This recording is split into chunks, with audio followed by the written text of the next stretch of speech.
Ladies and gentlemen, welcome to the National Timely Action Hour. This is the show where we talk about everything from comic books to movies and everything in between. My name is Aiden, and I hope that you're doing well today. In this video, I'm going to be doing a review of Wonder Woman Volume 2, issue number 226. This is a comic that I purchased at Fan Expo 2025 for $5 Canadian. And just take a look at this beautiful cover, in my opinion at least. As we all know, art is subjective and beauty is in the eye of the beholder, but I think that this is a very good cover. But this issue is an anthology, sort of. It takes place at various different points in the post-crisis timeline, where it discusses the friendship between Wonder Woman and Superman. And, you know, Superman, Batman, and Wonder Woman are the trinity of the DC universe. They are the three main characters of DC Comics. And their friendship, you know, how all three of them are best friends with each other, that is the cornerstone, of any DC story. So getting a single issue that takes place around the same time as Infinite Crisis was coming out. Well, this was published around that time, April 2006. But a single issue that delves into her relationship with Superman is a great idea. And Greg Rucka, who wrote this, is one of my favorite Wonder Woman writers, and he is probably my third favorite Wonder Woman writer. The first being the original William M. Marston, and then the second being George Perez, and then Greg Rucka being third. But he also wrote Batman for a bit, and he did a good job on that. And so he really understands these characters, and his run is legendary. And I will do an overall rating out of between 1 to 10 at the end of this, but it was illustrated by Cliff Richards, inked by Ray Snyder, colors by Tanya Hori and her husband Richard, lettered by Todd Klein, edited by Ivan Cohen, and then based on Wonder Woman by William M. Marston and Harry G. Peter. But for example, here's the first page where it flashes back to around when Wonder Woman made her debut to the public, and it's accentuated by an in-universe magazine called World's Finest. And if you know, well, if you've seen any of my previous videos or are just a fan of DC Comics, you know that World's Finest is the name of the comic book series where Superman and Batman team up.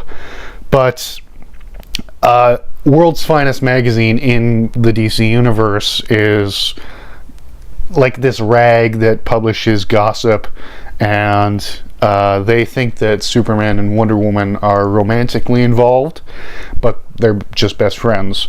And it's funny to see the covers because, you know, every time it skips ahead a few years, it'll show you a different cover with a different photo of them working together. But, you know, for example, in the first part, we see Wonder Woman and her friends Julia Capitelis and her daughter Vanessa, you know, teaching Diana English, and, you know, we see them discussing how the people think that she's dating Superman and how ridiculous that is. And then we cut ahead a few years to when Diana sets up an embassy for Paradise Island in New York, I believe it is. Correct me if I'm wrong in the comments section. And while you're down there, if you enjoy this video, please click the like button. Please subscribe if you're new. Ring the bell to be notified when I post new videos. Share this with your friends if they're interested in this content. And in the description, you'll find links to my podcast as well as my social media profiles. And you'll also find the links to my Patreon page and merch store. So if you'd like to support this show financially, I would greatly appreciate that. But Diana set up a embassy for Paradise Island in the US, and we see Superman giving her a homecoming gift, which is Ma Kent's apple pie, which, you know, and I really like how in this part they're just having a normal conversation when they're setting the table. You know, Superman's getting the plates, Diana's getting the forks, and, you know, cutting the pie. And, you know, then they're eating it and just chatting. And I like that. Seeing normal conversations between superheroes is a rarity, and it's just fun to see. Then we cut ahead to when Artemis replaced Diana as Wonder Woman. Check out my review of Wonder Woman the Contest. But during this time, Diana stops Deadshot from assassinating the Pope because Batman had his hands full, you know, with his back being blown out by Bane. No diddy. Get back in there, you won't get hurt! Keep you!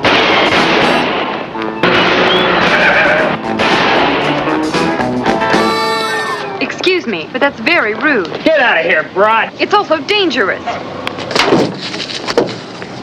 Please put those guns down. Then we cut ahead to around the time when Hippolyta, Wonder Woman's mother, spoiler alert, dies.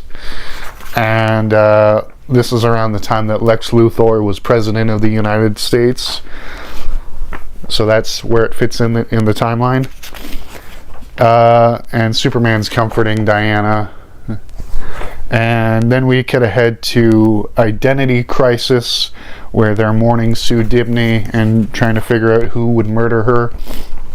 Check out my review of Identity Crisis to find out who the killer is. Then we cut ahead to 6 months previously, so, you know, fairly recently. And Superboy and Wonder Girl start a thing, and so they're talking about their feelings on that. Then we cut ahead to the present, where Wonder Woman is inspiring the people of Boston to, you know, help their city in this crisis that might be infinite. And, you know, I just love seeing Wonder Woman inspiring people. It makes me so happy. I love it. But this is around the time that Infinite Crisis is happening.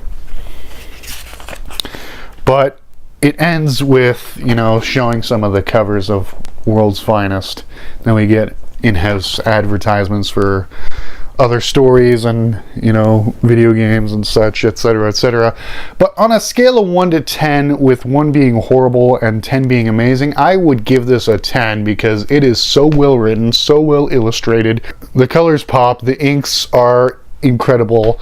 Everything about it is spectacular, and I absolutely love single issues like this that just delve into relationships of characters.